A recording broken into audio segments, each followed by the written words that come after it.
This simple habit changed my life, and here's what I did.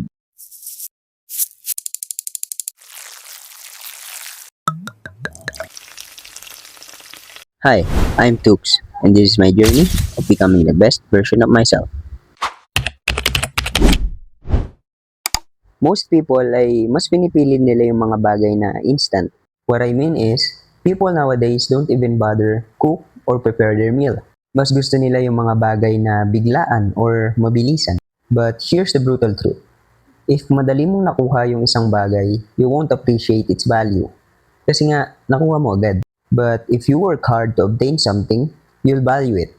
At mas ma-appreciate mo ito. When we cook food, hindi lang naman ito tungkol sa pagkain. It's about discipline. It's about telling yourself that I can control my life, na I keep promises sa sarili ko. Most people think that success comes from big moments, a promotion, business, or major achievements. But all those are just the results.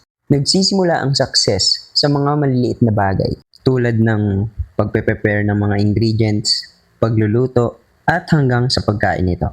Always keep in mind that in a world full of shortcuts, preparing your own meal is a reminder that best rewards are the things that we obtain.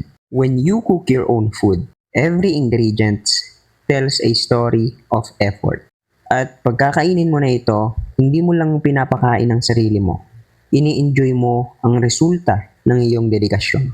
And once again, I'm Tux, and this is day 3 of becoming the best version of myself. And if you like this kind of content, then make sure and subscribe. Pindutin mo na rin yung bell para ma-notify ka pag nag-post ako ng panibago. Maraming salamat sa panonood. See you on the next one.